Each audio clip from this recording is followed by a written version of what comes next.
Welcome back, everyone, to another episode of Business Talks. I am your host, Chawanne Burns. In today's episode, we are going to give you a brief overview about the New Orleans attack, and we have some more information about the cyber attack. We discussed that briefly yesterday.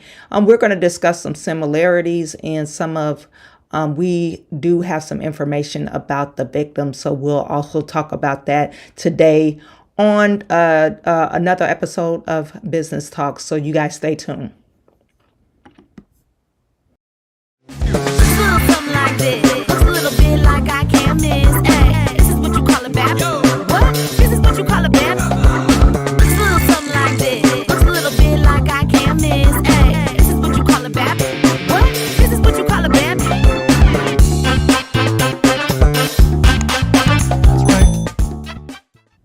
You guys put in the chat, let me know where you're viewing from. Please put in the chat, let me know where you're viewing from.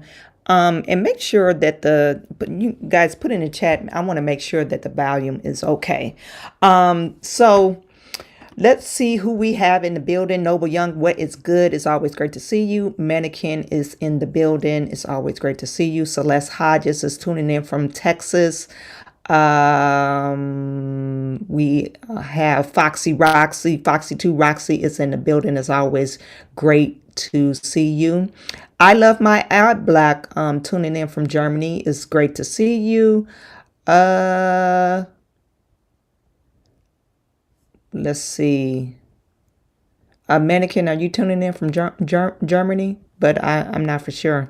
Mom's YouTube account, mowing. What's mowing? I'm not for sure. It's always great to see you. Justin Thompson, what is good with you? Foxy 2 Roxy, Washington, D.C. is in the building. Stephen H. Hi, Chicago is cold. Burr. Yeah, it's cold in Michigan as well. I don't think it's as cold as Chicago, but it is cold. Jim C. is always great to see you tuning in from Portland, Oregon. And Justin Thompson is saying the volume is good. That is great. Okay, you guys, I'm not going to talk your ear off with the intro, but we're going to get right into it. You know, over yesterday, after I got off online, I did receive some more information in regards to the individual that committed the heinous act of running over people in New Orleans. Okay, we could say this guy he just became radicalized. He is an American. They're saying his nationality is black. So a black guy that has military experience, and they said over the last year or so he's become pretty radicalized. And I didn't find it. It just ran across my feed. C-SPAN, they had a broadcast with, I believe this is the FBI agent, talking about this particular terrorist. And also what ran across my feed is they're saying there's some stark similarities between this guy that did the attack in New Orleans and then the other guy that ended up doing, I guess he didn't harm anybody. I don't think I think it was like 3 people that was injured in Las Vegas, but they're saying that they went to or they served at the same military compound, which is Fort Bragg. So, but the other guy that did the attack in Las Vegas, this guy, he was an active military person. Actually, he was a Green Beret. So I don't know what's going on with the psyche with some of the military personnel, but I think something is wrong something is going on. But this guy that did the attack in Las Vegas, he was stationed in Germany for about 10 years, they said. So anyway, and he was on leave during this attack. So we're going to share with you the story, or not even the story, but what they're saying on C-SPAN. I'm not, if you guys want to listen to the whole briefing, you can, but I'm not going to share the part where the Louisiana governor was speaking. I just want to get to the main meat and potatoes, where they were talking about the history of this guy that facilitated the attack in New Orleans. Were killed in this senseless attack, and at least 35 are injured. You guys put in the chat, let me know you could hear this audio. We cannot ease the grief people in this community and across the nation are feeling at this time, but rest assured, we stand with you and in support of you. All the resources, and I'm going to go into that a little bit later, all the resources of the FBI are being focused on tracking down every piece of evidence, every lead, every interview, every potential lead we've got. While I won't be able to answer all your questions today, my goal is to be as forthcoming as possible with you on what we've uncovered so far. First and foremost, let me be very clear about this point. This was an act of terrorism. It was premeditated and an evil act. This was obviously a critical incident, and with that, lots of information and tips come pouring in from law enforcement, first responders, and the public. We have been aggressively running down these tips and information. As you all know, that takes time, and we will continue to do so until every lead has been followed through on. This investigation is only a little more than 24 hours old. So I ask you to keep in mind that as I go through some of the specifics later.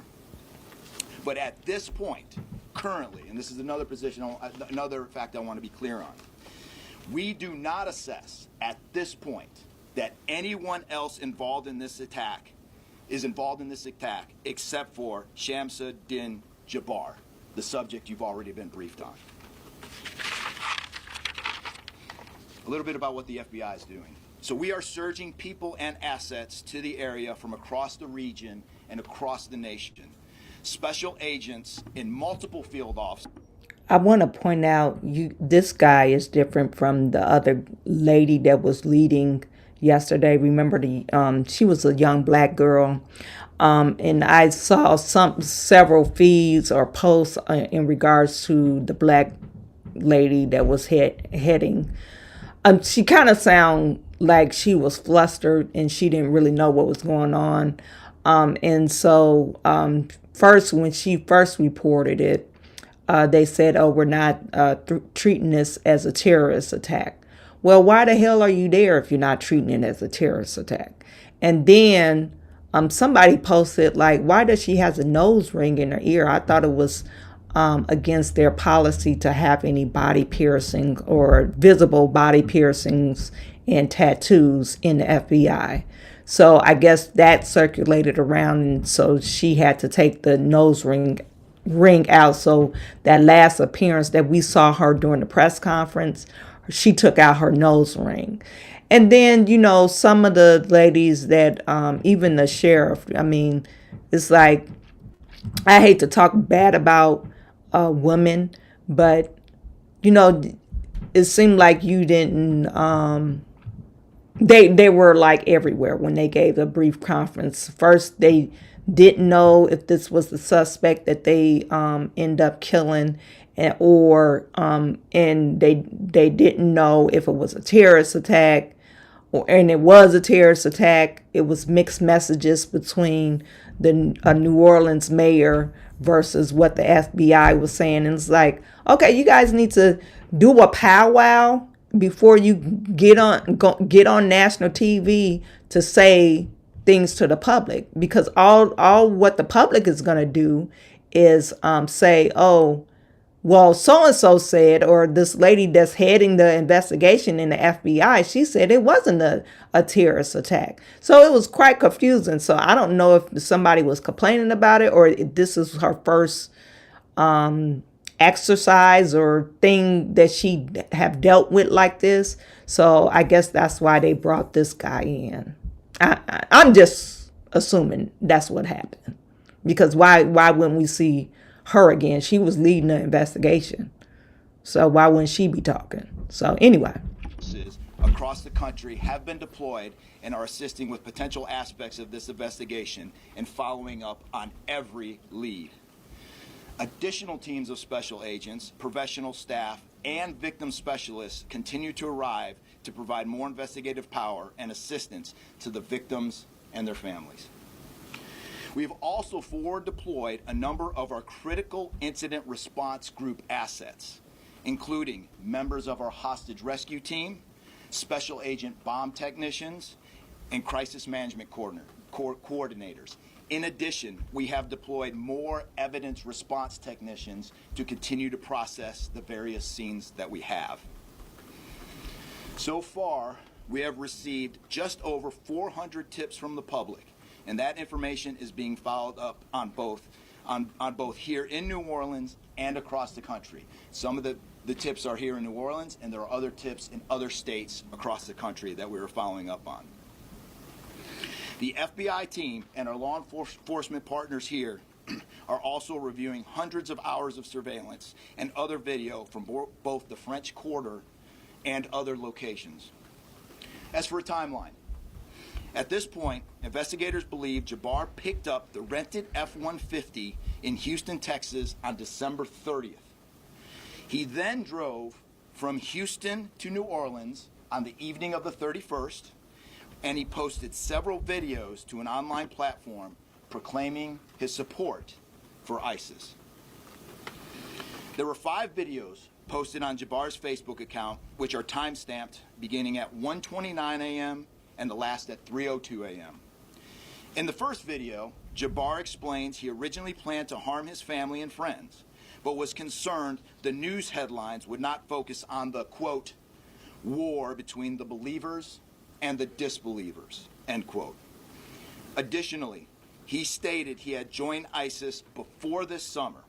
He also provided a will and testament.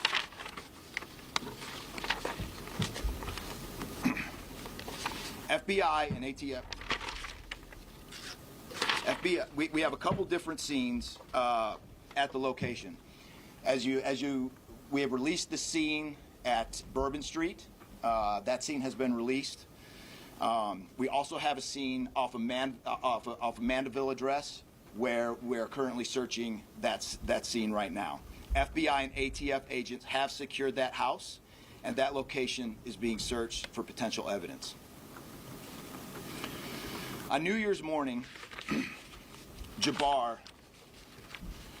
opened fire after ramming through a blocked-off area of Bourbon Street, used his truck as a weapon to run over the victims. Teams of specially trained victim specialists, again, as I said, are on the ground here in New Orleans, assisting survivors of the attack and loved ones of the deceased. We do not believe the public is in any danger around any of these locations. 3 phones linked to Jabbar have been recovered, and digital media exploitation is a priority to see what is on the devices and determine if there are any other potential leads. Additionally, we have recovered 2 laptops and are currently reviewing them for any potential leads. Those laptops were recovered at the Mandeville address. Evidence technicians will also be going over the F-150 truck Jabbar was driving. As you know, we recovered an ISIS flag from the back of the vehicle. Jabbar declared his support for the terrorist group on social media, as I stated before, as he made his way to New Orleans. FBI bomb technicians also recovered 2 IEDs in coolers, one from the cross-section of Bourbon and Orleans Street, and the second at an intersection approximately 2 blocks away. There were multiple reports of other devices. Those reports turned out to be misinformation or not not actual functioning devices. Those are the only 2 devices that we've been able to recover that were functional. Both devices were rendered safe on scene. We did obtain surveillance footage showing Jabbar placing the devices where they were found. Two other, as I said before, 2 other items of interest were determined not to be IEDs. A little bit about Jabbar. Jabbar himself was born in the United States and is a U.S. military veteran. We are looking in everything in his life. While we have interviewed many people who know Jabbar, we still need to talk to others. Whether you know Jabbar personally, worked with him, served in the military, or saw him in New Orleans or Texas, we need to talk to you. You may not think you have relevant information, but what you know could tie in to one of our investigative leads.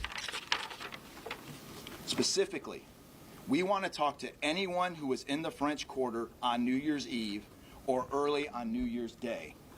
That includes people spotted near one of the 2 IEDs on Bourbon Street.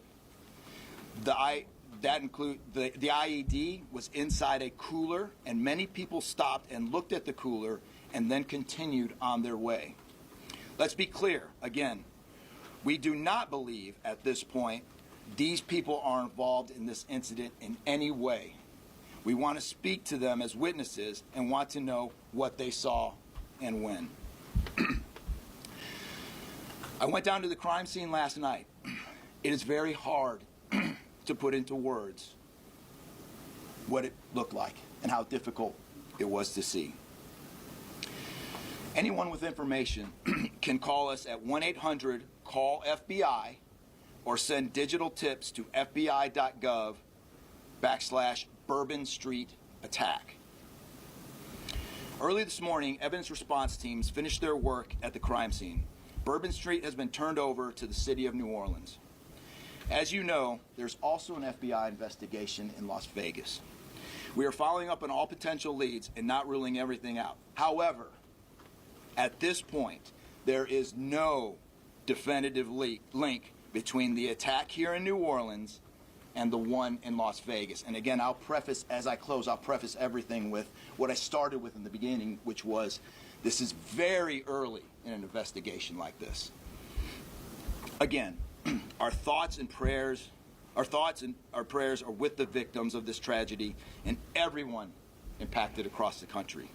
They remain at the heart of our investigation. I also, although I've only been on the ground here a short time, I also want to express a sincere appreciation for our partners here, which include the U.S. Attorney's Office, HSI, ATF, the New Orleans PD, the Louisiana State Police, the Governor's Office, and countless others. At this point, I'm going to turn it over to the Special Agent in charge of ATF here, Josh Jackson. Okay, so if you guys want to watch more of this video, you can. But I wanted to make sure we knew what, I guess his last name is Jabbar, what he was thinking about, what was in his brain. And it looks like he became radicalized over the last year or so. And it's kind of unclear whether or not how he got linked up to ISIS. But they're saying that Jabbar posts 5 videos on his Facebook account proclaiming his support for ISIS. He joined ISIS before the summer. That's what it's saying. He provided a will and testimony. So Jabbar served in the Army for 10 years and was deployed in Afghanistan in 2009. So I don't know how. Okay, so you was deployed in Afghanistan. But I don't know, it's 2024 or if you did it, 2024 if you did it last year. Why wait so long if you was proclaiming ISIS? I mean, what happened? I just don't know. That's really unclear to me. And now they're saying, authorities are saying he acted alone. Now, some of the similarities between Jabbar and the other guy, his name is Matthew Liver or something. Let me just pull it up. I got it on my profile.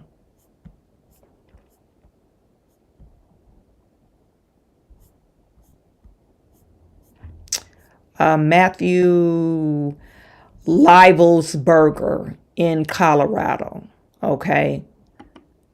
They served at the same military base, and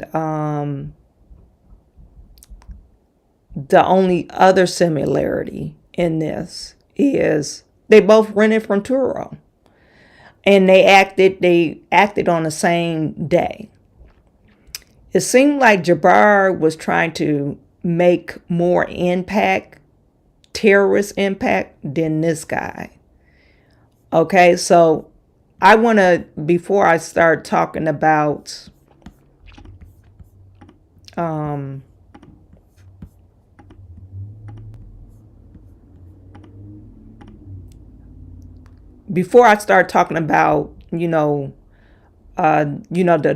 victims and stuff like that, I want to share with you about the Cybertruck explosion.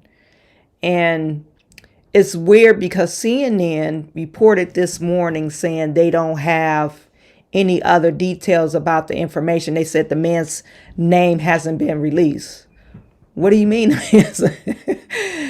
that's what they said. They said the man's name has not been released. And I'm thinking, like, we've also been following developments in Las what are you Vegas, talking about? where Okay, so this is, I want to make sure you guys could hear this video. So put it in the chat. a Cybertruck exploded And let me know you could hear this.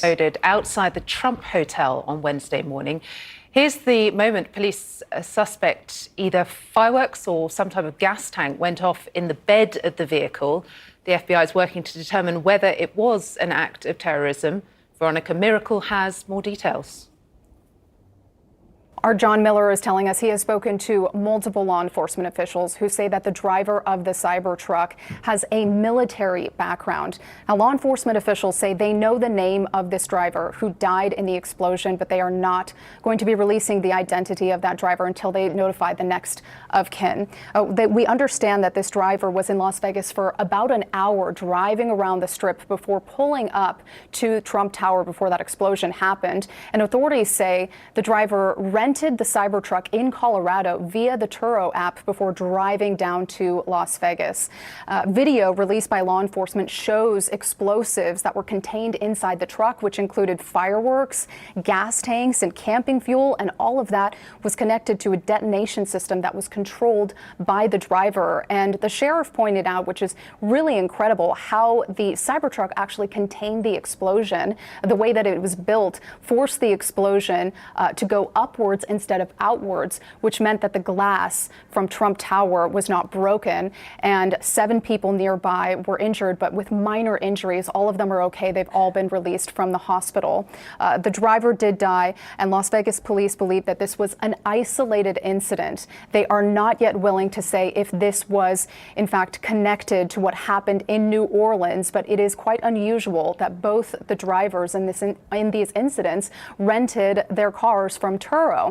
We do have a statement from Turo, and they said they're cooperating with these investigations, but they also said that neither of the drivers had criminal backgrounds, which would have flagged them as security threats. I don't think it's a similarity. I mean, not to be saying like, oh, we shouldn't take a look into it, but I don't think it's that. What am I getting at? I don't think it's that significant saying, oh, they rented from the same place. I mean, Turo is a very popular spot. I guess if you want different cars, you should go to Turo. I mean, and then sometimes you could get cars for cheaper, depending on what type of car it is. But sometimes you could rent a car for less expensive if you want to save money. But this is what I'm saying. Like, this is CNN this morning at 10:59 a.m. They're saying that they did not release the driver's information. But it's like, why do everybody know the man's name then if they didn't release the driver's information? Haley has confirmed in just the last few minutes that he is an active duty U.S. Special Forces soldier assigned to 10th Special Forces Group, according to 4 U.S. officials, that he holds the rank of Master Sergeant, a senior enlisted rank, these officials said. 3 officials said he was on active duty serving in Germany, and he was on leave when this happened on New Year's Day. He has not been identified publicly, and authorities are still trying to work out whether this was a terrorist attack. Now, just to recap a little bit of what happened behind us just 24 hours ago, approximately, there are still police presence here around the valet area of where you pull into the Trump International Hotel just off of the Vegas Strip. This Cybertruck that he allegedly rented was rented from Colorado from the Turo rental platform. Authorities say that he drove it here to Las Vegas by 7:30 a.m. on New Year's Day, that he drove up and down the Strip, and then about an hour before the explosion drove past the Trump Hotel as well. And police did make note that the damage was really limited because of the body construction of this Tesla Cybertruck. So basically, Elon saved some lives because of, the way the Cybertruck was made. Okay, but you guys heard that. She's saying that the information of the driver has not been released. And that's not true, because everybody else knows the name of the driver. I don't know why they do this. I don't know if CNN is behind or what's going on with CNN. Let me get to some of your comments.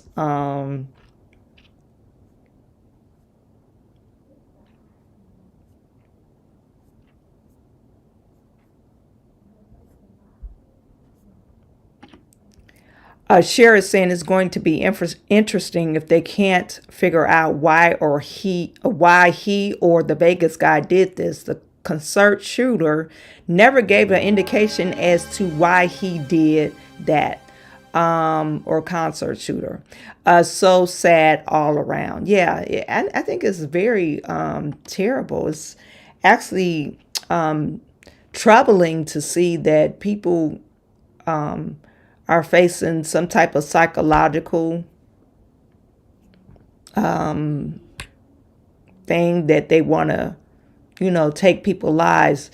One thing I want to point out, the guy that did the New Orleans attack, they said he was just planning to kill his family.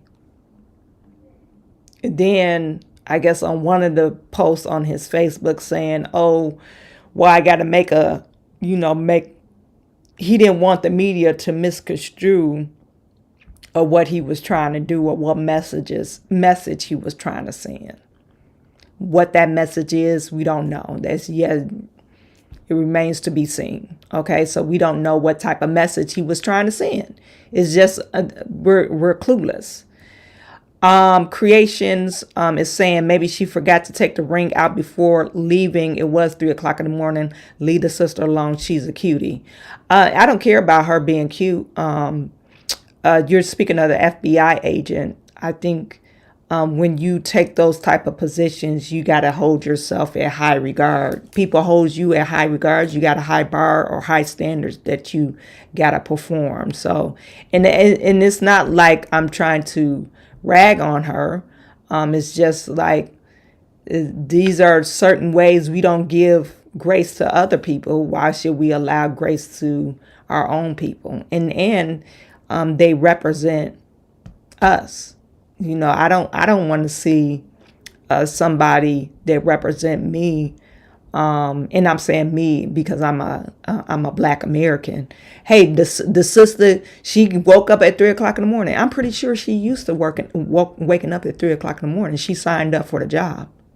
Any type of morning. They probably work late hours out of the night. So, I mean, we can't just say, we're going to give her a pass because it was 3:00 in the morning. No, she should be ready for all types of scenarios.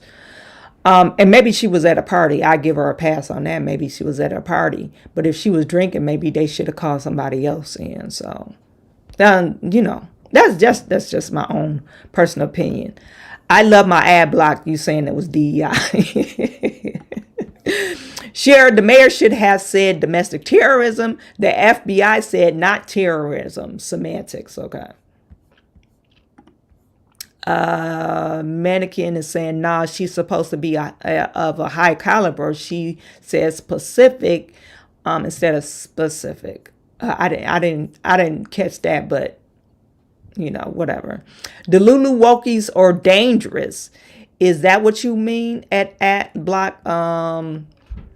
I'm not for sure what Delulu means, but Breeze is saying she's not leading the investigation. They said she was basically an assistant. Okay, I did not expect to see her after the first day. I think she was the person available at the time. I thought she was leading the investigation, and maybe they introduced her wrong when she came up to the camera. But when they first introduced her on that first encounter or to the news media, they said she was leading the investigation. So maybe they introduced her wrong. You're right. She should have spoke to each other or just not spoke to the media. Yeah. I mean, especially at this time, people are kind of like, oh my God, in shock. And then you probably had, family members watching like, what the hell are they talking about? A terrorist attack, or is it a terrorist attack? And then you have other people that's still in the area talking about terrorism. And then another thing, they said they thought it was linked to other suspects might have been involved. And that was incorrect for them to say that, because it wasn't other suspects. Well, according to this FBI agent, they're saying it was just, right now, they think it's just him.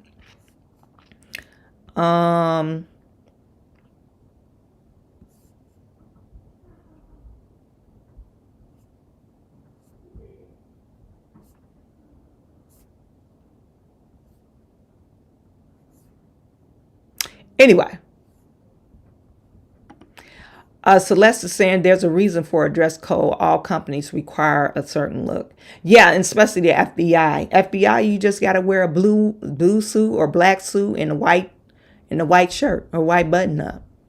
If you don't wear a tie, I guess some of the women, they don't wear ties, but you got to have a tie on. That's usually, and then they have their FBI jacket. That's usually what they have on, unless they're out. Some FBI agents, you see them in khakis or whatever, but most of the times you see them if they're like on the job. They have some type of suit on. So in there's dress codes. Not only with FBI agents, but, if you work at the hospital, there's a dress code. I know at Henry Ford, you can't wear over a certain amount of heel. It can't be 2 inches or more. 2 inches is where they stop at. Or they won't even hire you. I remember my girlfriend, she said she had some high heel shoes. I think her heels was 3 inches, and they looked at her crazy. And she was qualified for the position, but they didn't even hire her because they was like, oh, you don't fit in our culture. So they didn't even look at her.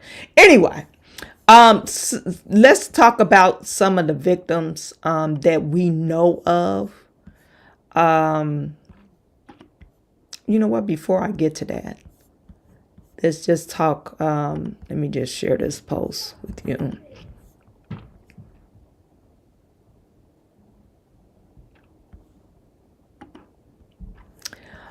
So we know that both of the people that was involved in these attacks in New Orleans and Las Vegas, exposed and served at the same military base, and the authorities are investigating it as possible connections between the two attacks. This is what Denver 7 Investigates says. This is according to Denver 7. And this morning they were carrying out a search warrant in Colorado at Matthew Livensberger's last known address. And that was early, like at 3 o'clock in the morning. I saw that came across my news feed. Some of the victims, I'm going to share with you some of the victims that we know about already. Now, this Tiger Beck, he is a native from Louisiana. He's a former Princeton football star, and he's been working as a junior trader at Seaport Global Holdings in New York City after graduating in 2021. I think he's about 27. I think that's what they said. So Tiger Beach. Then Reggie Hunter, he's 37 or was 37. He leaves behind 2 children. I mean, this is so sad because, you're out of town, or not even out of town. You're at a place where there's bar hopping and you're having fun and you're celebrating New Year's Eve. This is the last thing that will be on your mind that would happen to you, or even if you're on the other side, to receive a phone call that your loved one had passed away or is in the hospital in critical condition because something like this happened. So they're saying that Reggie Hunter was a father of 2 and had a great sense of humor.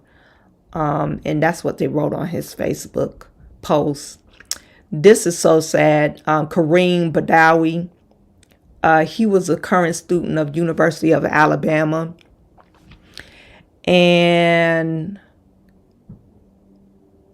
he just graduated from high school in 2023.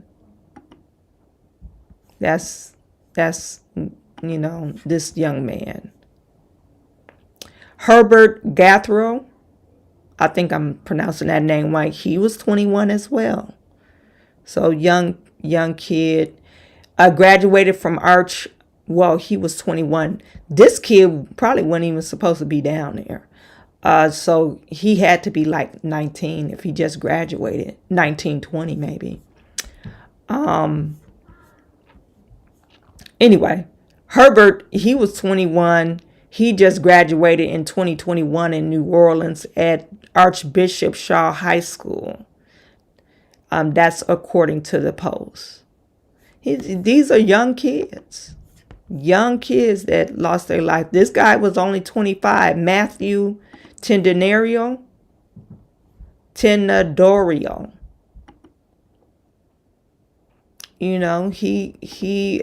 They're saying he was a beloved son, brother, uncle, who was laid back, and infectious laughter brought joy to everyone around him.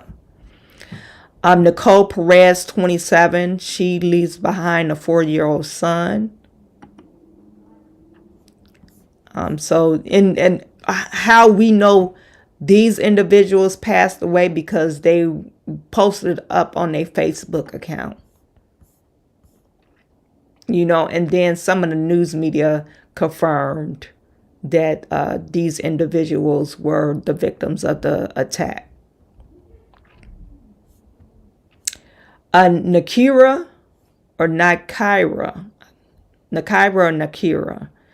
she's very young.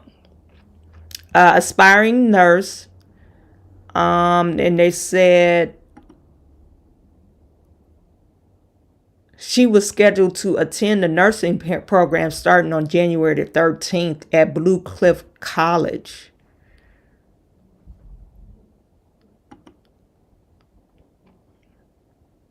So she was probably not even 21 yet.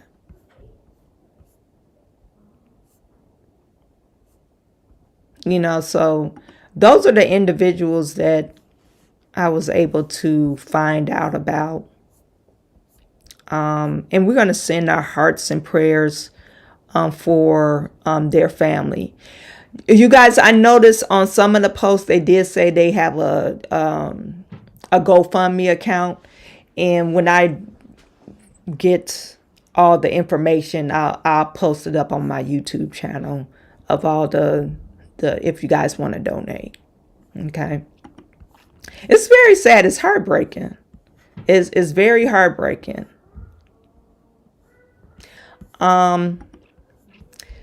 So there you have it. I mean, if we get any more information, I'll update you guys on it. But that's basically all the information that I was able to gather so far. I mean, we just do want to send our prayers and thoughts to the individuals that lost their lives and their family. Even the guy that committed the act, because I know it got to be you got to feel some type of way that, you know, you didn't think your loved one was suicidal, number one. Because why would you do that? You know, why would you? And then you wouldn't think your loved one would go to that extreme because you think you raised them right. You know, so, you know, I think everybody needs prayer, you know. Anyway, you guys, tomorrow, I know this was a short live stream. Tomorrow, remember to tune in to Unpopular Opinion, because we go live at 9:30 a.m. Eastern Standard Time. And we are going to talk about our football picks. And it is our runaround show normally on Friday. So make sure you tune into that tomorrow. Also, remember to like, subscribe, and share this video with all your friends, okay? Help me with the YouTube algorithm. Make sure you comment. So I'm sending all my good to you, and I will talk to you tomorrow.